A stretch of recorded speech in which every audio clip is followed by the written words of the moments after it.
Hello and welcome to another study in the life of Joseph. This morning we met in the open air in the car park of the church. We had a drive-in meeting and we thought about open air preaching, and thankfully next Sunday we'll, Lord willing, be back in the comfort and in the warmth of our own building, and with the government restrictions changing again and we're able now to worship the Lord publicly again. But this afternoon we're coming to look at another incident in the life of Joseph in these studies in Joseph. And we want to think this afternoon about a second test. We're in a second lockdown now, and we want to think about a second test. Some of the brothers here get a second test by Joseph. We'll just read Genesis 44 and verses 1 and 2. We read, "He," that's Joseph, "he commanded the steward of his house, saying, Fill the men's sacks with food, as much as they can carry, and put every man's money in his sack's mouth, and put my cup, the silver cup, in the sack's mouth of the youngest, and his corn money. And he did according to the word that Joseph had spoken."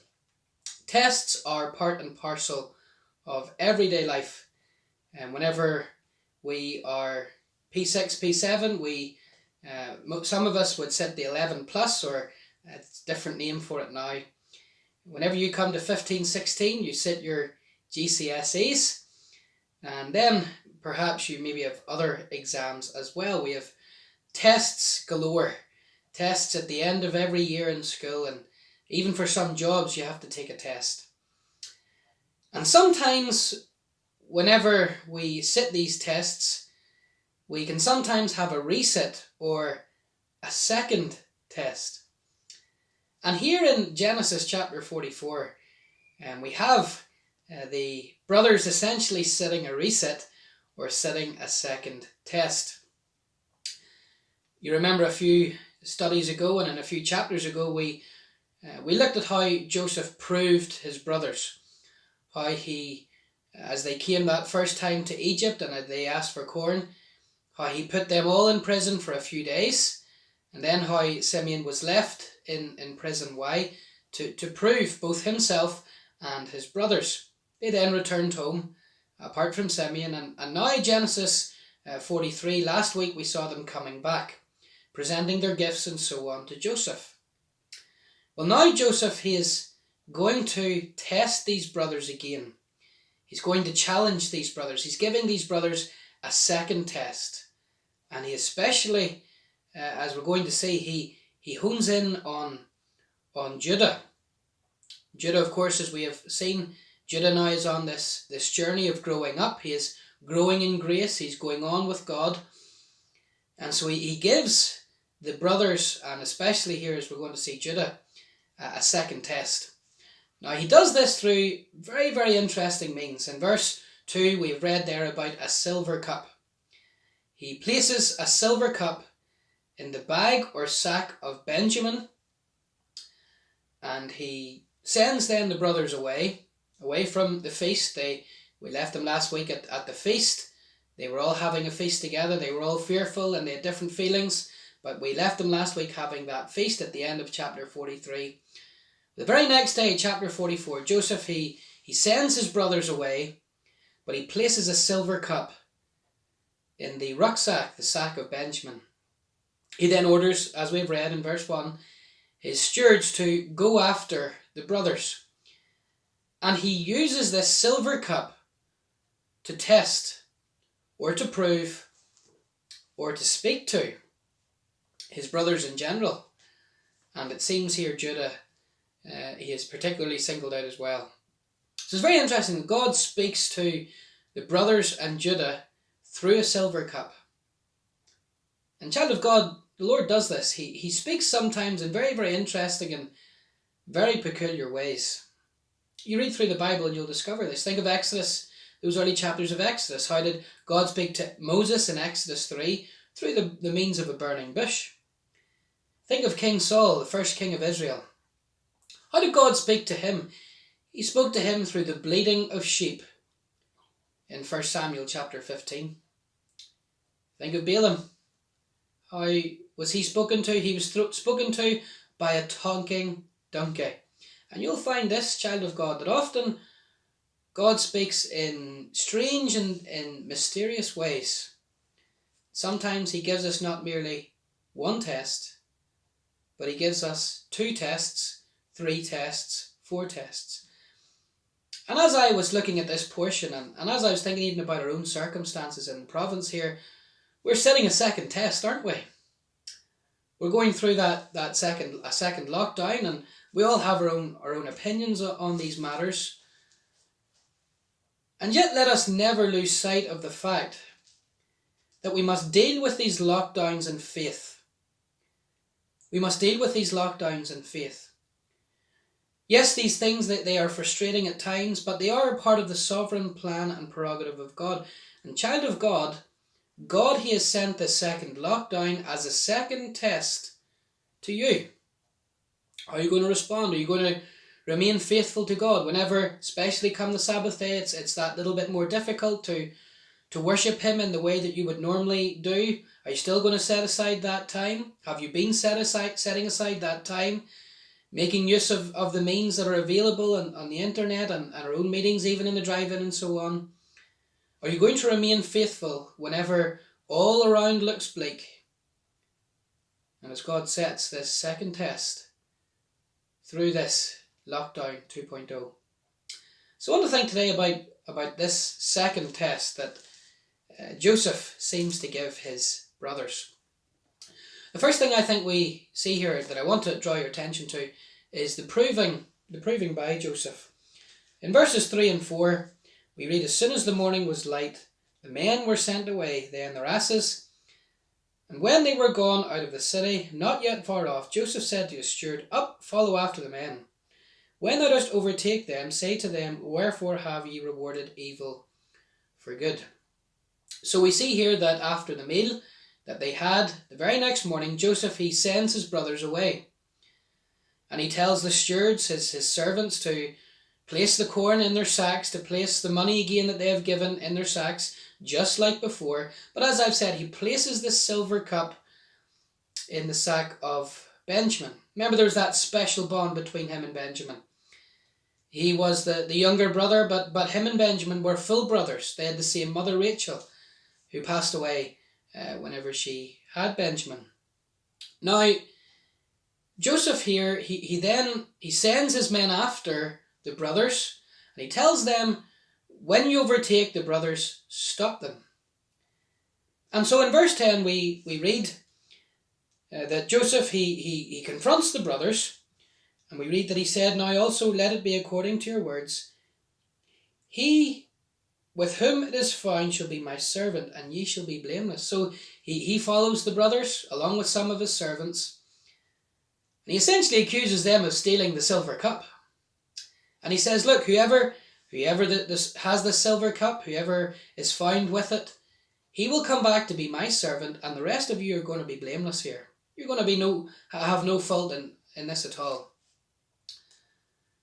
Now this is very, very interesting, because remember Benjamin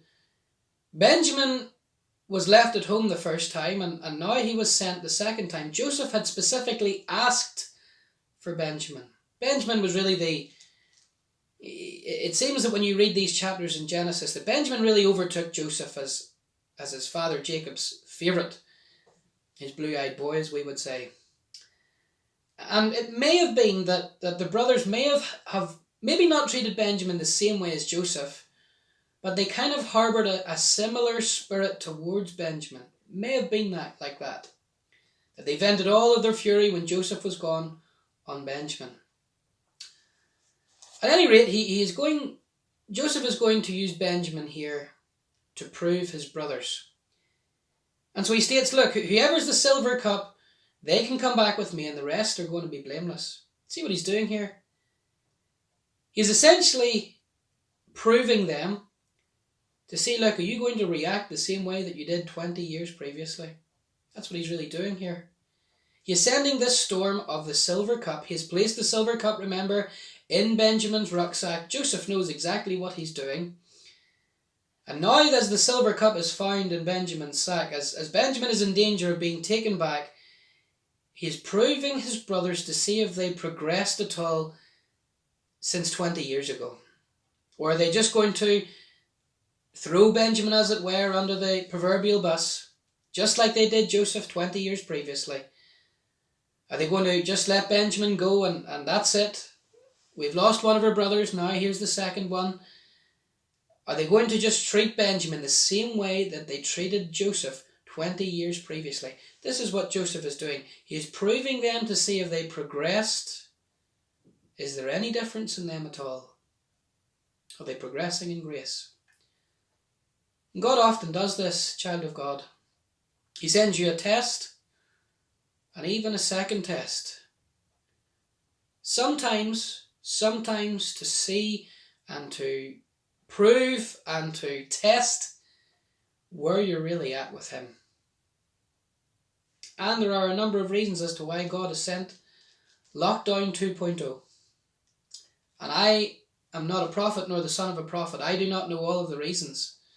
But let me suggest to you individually that perhaps God has sent this lockdown, the second lockdown, to you, to your circumstances. Say, look, have you learned anything from the first? Have you progressed in grace? Have you progressed? Have you went on with me since Lockdown 1.0? Is the worship of God, the private worship of God in your own home, is it perhaps a greater priority now than it maybe was during the first lockdown?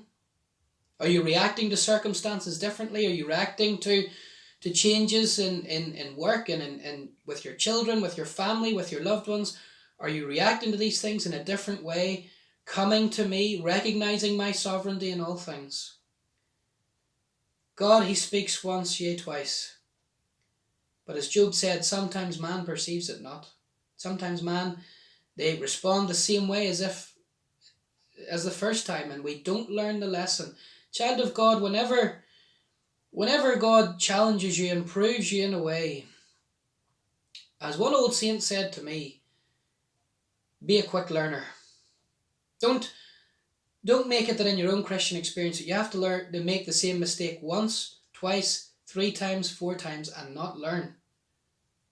Learn the first time. Be a quick learner. If you have made mistakes in lockdown, the first one, put that right before God during this second one. Think of the disciples. The disciples, they had just witnessed Jesus Christ feeding the 5,000. And then the Lord Jesus, he immediately tells them to cross over the Sea of Galilee.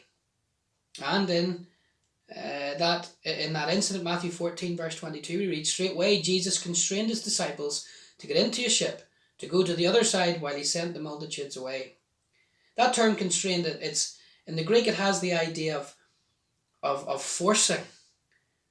Jesus Christ forced his disciples into the midst of the storm just after they witnessed the feeding of the 5,000.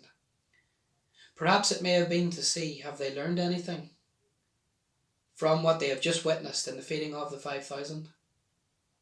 Child of God, he sends sometimes the second and the third test as well as the first to test you, to prove you, to see whether your faith is authentic and real and genuine. And if it is, to prove how deep that faith is in him. Someone has rightly said that a gem cannot be polished without friction, and a Christian cannot be polished without the friction of trials. The gem, it only shines as it is polished, and of course that requires friction. Child of God, you only shine for him when you go through the furnace of affliction. So the proving by Joseph. I want you to see secondly then the plea to Joseph. Plea to Joseph. In verses 16 through 32, Judah again, he takes up this kind of leadership role within his brothers, and in being proved, in being tested by, remember, they still don't know who Joseph is at this stage. They still think this is the governor, some man who's after them and so on. They don't really know the full picture. And so Judah here, he responds to this sovereign in a wonderful way. He comes before him and he makes his case, or he makes his plea to Joseph. in this plea, really this is the rest of the chapter, and I'm not going to take time to go through all of the nitty-gritty of this chapter, but just want to see you to see two things here. Notice that in verse 18, he submits to the authority of Joseph. In verse 18, as he comes to Joseph, we read that Judah came near to him and said, O my Lord, let my servant, I pray thee, speak a word in my Lord's ears. Let not thine anger burn against thy servant, for thou art even as Pharaoh. So he comes to Joseph, this governor, and he recognizes that this person is a sovereign. Thou art even as Pharaoh. Joseph, you're just like Pharaoh. Your position is as high and lofty as Pharaoh. He submits to the authority of this man. Now that's very, very interesting, because the brothers know full well that they're all innocent. They know that they haven't done this. That there could be a sense of an injustice about this whole matter. And yet, Judah, he takes that leadership position amongst his brothers, and he makes the case before this man, and he says, you are the equal to Pharaoh himself. He submits to the authority of Joseph. In verse 22, he then appeals to the compassion of Joseph. We said, my Lord, the lad cannot leave his father, for if he should leave his father would die. And here as Judah comes before Joseph, and as he makes this plea to Joseph, remember, he wants Benjamin to come back. Benjamin, he's been found, the silver cup's in his sack. Joseph then says, well, look, he has to come back. He's the guilty one here. He's the one at blame. And what does Judah say? He appeals to the compassion of Joseph. He says, look, if this young lad doesn't come back with us, his father, he's as good as dead. This is going to kill off his father. And so he submits to Joseph's authority, and he appeals to Joseph's compassion. And child of God, this is how you respond to the second tests of God. You submit to his authority, but you also appeal to his compassion. God's in control of all things. And yes, child of God, that trial, that test, that second test, whatever it is you're going through, maybe the circumstances of this second lockdown have brought challenging circumstances to you personally. You come to God in prayer, just like Judah, as he came to this sovereign, as he bowed before this sovereign. This is the right response to trials. You come to God in prayer, and you submit to his authority. But at the same time, you can plea. You can make that appeal to him on the grounds of his love and mercy and compassion. Remember, God loves all of his people. He states in Hosea chapter 14, I have loved them freely, concerning his people. God loves you, my friend. And in the midst of your trial, whatever the circumstances might be, you can say, look, Lord, you can appeal to his compassion. The Bible tells us in Hebrews chapter 4 that he is moved with the feeling of our infirmities. We have such an high priest who has been there, who has gone through everything that we have gone through, the miseries of life. And so you can appeal to Jesus Christ in prayer on the grounds of his compassion. Whatever it is you're going through, it's not wrong to say, look, Lord, display your love to me. Display your love to me in this circumstance, in this situation. Display your love to the people of God in general in these difficult, trying circumstances. And we thank God for the fact that Lord willing, next Sunday we can worship again. God has answered prayer. As we've appealed to his compassion, he has been compassionate and merciful to us. This is the right response to trials. Make our pleas, our wants, our petitions known to the one who is in charge, the one who's sovereign. We submit to his authority. Lastly, I want you to see here the proposal for Joseph. In verse 33, Judah makes this wonderful proposal. Now therefore I pray thee, let thy servant abide instead of the lad, a bondman to my Lord, and let the lad go up with his brethren. Judah shows how far he is just progressing in grace here. Essentially says to Joseph, look, let the lad go, let Benjamin go, and I'll take his place. Not only does he recognize that he's part of the problem, and you see this in this plea, He accepts responsibility. He's part of the problem, but he wants to be part of the solution. Child of God, this is the right response that we make in our second test, as it were. Lord, whatever I need to put right in my life, whatever I need to do, as I come to you in the grounds of compassion, as I recognize your sovereignty over my life, Lord, whatever I need to amend, give me the grace to do it. Whatever I need to do here to see an intervention, a reversal of all that's going on, give me the grace to just do that. Give me the grace, Lord, to put legs to my prayers and change certain things in my life. Lord, give me the grace as you have shown things to me in this proving process. Give me the grace to respond accordingly. Give me the grace to grow with you and to progress, to humble myself before you, and to walk with you accordingly.